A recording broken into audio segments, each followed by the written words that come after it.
Do subscribe my educational creativity channel at first. Educational creativity চ্যানেলে সকলকে স্বাগত। আজ আপনাদের সামনে 5% অ্যাডিশনাল প্যানেল সম্পর্কে কিছু গুরুত্বপূর্ণ তথ্য তুলে ধরবো। 5% অ্যাডিশনাল প্যানেলের হিয়ারিং কী হলো আর ভবিষ্যৎ কী, আর এই প্যানেলের সঙ্গে কিন্তু 3929 এর একটি দ্বন্দ্ব বেঁধেছে। এছাড়াও আরেকটি কথা আপনাদের সামনে তুলে ধরবো যে এই 5% অ্যাডিশনাল প্যানেল থেকে যদি আবার নতুন কোনো প্যানেল প্রকাশিত হয়, পশ্চাৎকে যদি প্যানেল বার করতে হয়, ইত্যাদি ইত্যাদি সম্পর্কিত বলবো, তাহলে কী ঘটবে। তাহলে এখানে কিন্তু যে নতুন রিক্রুটমেন্টে 825 জনের একটি শূন্যপদ নষ্ট হয়ে যাবে। কেন বলছি এমন কথা, সব কিন্তু বিস্তারিত এই ভিডিওতে বলবো। এবার আজ আসি যে আজ এই মামলায় কী হয়েছে, তারপরে সমস্ত তথ্যগুলো আপনাদের সঙ্গে শেয়ার করব। 27 তারিখ, আজই এই মামলায় ছিল লিস্টেড 12টার সময়। সিনিয়র অ্যাডভোকেট বিকাশ রঞ্জন ভট্টাচার্য গত 21 তারিখ এই মামলায় অ্যাপিয়ার করেছিলেন, আজও অ্যাপিয়ার করেছিলেন। এনাদের ক্লিয়ারিফিকেশন যা ছিল টুকটাক এনারা দিয়েছেন। বিচারপতির কাছে এই মামলাটি সম্পূর্ণ স্পষ্ট কিন্তু। তো উনি একটি কথা বারবার বলতে চাইছেন যে 3929 এর সঙ্গে 5% কোনো দ্বন্দ্ব বাঁধবে না তো।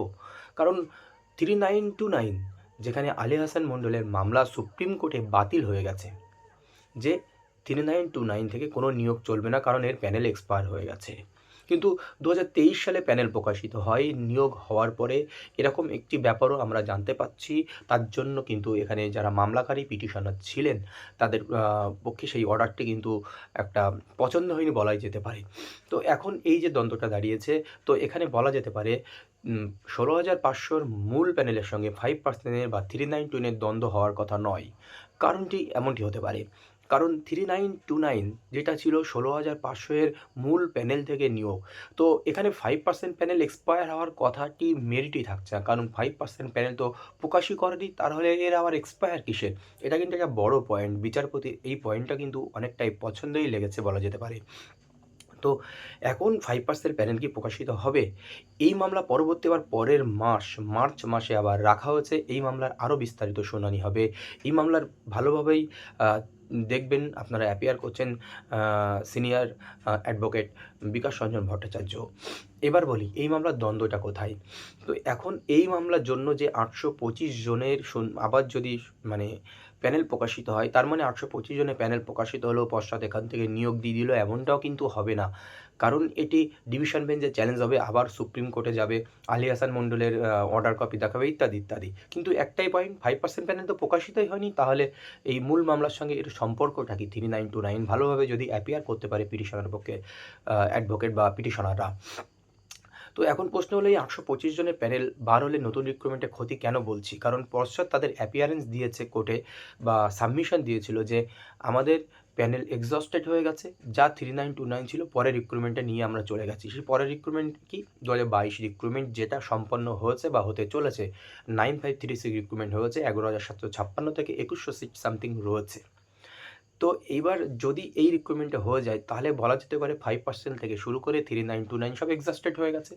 যা ছিল হাতের পাস, যা ছিল সব কিন্তু পরের রিক্রুটমেন্টে দিয়ে দেওয়া হয়েছে। এমনকি 3929 এমনটাই কিন্তু পশ্চাৎ কোর্টে সাবমিশন ছিল, সেটা সুপ্রিম কোর্টেও ছিল। 3929 নিয়ে 5% নিয়েও কিন্তু সেটাই কিন্তু কোর্টে বলেছেন। তাহলে এই 825-এর সিট কিন্তু হাতে নেই। এখন 5%টা কিন্তু 16,500 ছেলেমেয়েদের যারা ক্যান্ডিডেট আছেন তারা যোগ্য। 5% প্যানেল প্রকাশিত হয়নি প্রত্যেকটা রিক্রুটমেন্টে। আমরা 2009 রিক্রুটমেন্টে 5% প্যানেল প্রকাশিত হয়েছে, 2022 যে চলতি রিক্রুটমেন্ট সেখানেও 5% প্যানেল প্রকাশিত হচ্ছে, কিন্তু একমাত্র 16,500 আর 42,000 5% প্যানেল প্রকাশিত হয়নি। তাহলে 16,500-তে 5% প্যানেল প্রকাশনের জন্য যে মামলাটি রয়েছে অবশ্যই একটি ভ্যালিড মামলা। এই মামলায় অর্ডার ক্যান্ডিডেটের পক্ষেই হওয়া উচিত।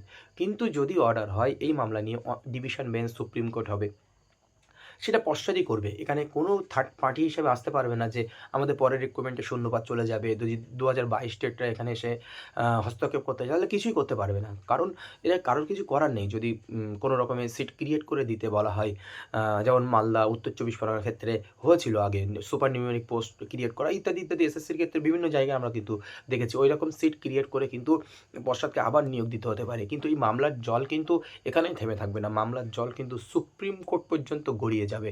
এটাই হচ্ছে মূলত দেওয়ার আপডেট ছিল।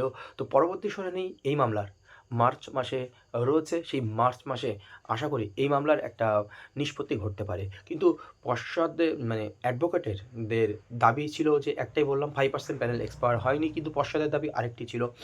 তো এখানে মানে কোর্টকে বোঝাতে হবে যে 3929 এর সঙ্গে 5% এর কোনো দ্বন্দ্ব নেই। কারণ 3929 ব্যাপারটি আলাদা।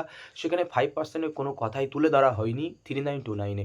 যদি তুলে ধরা হতো তাহলে কিন্তু এটা দ্বন্দ্বে পড়ে পড়ে যেত। আর এই ম্যাটারটা কিন্তু আর শুনতেন না বিচারপতি বা ডিসমিস করে দিতেন।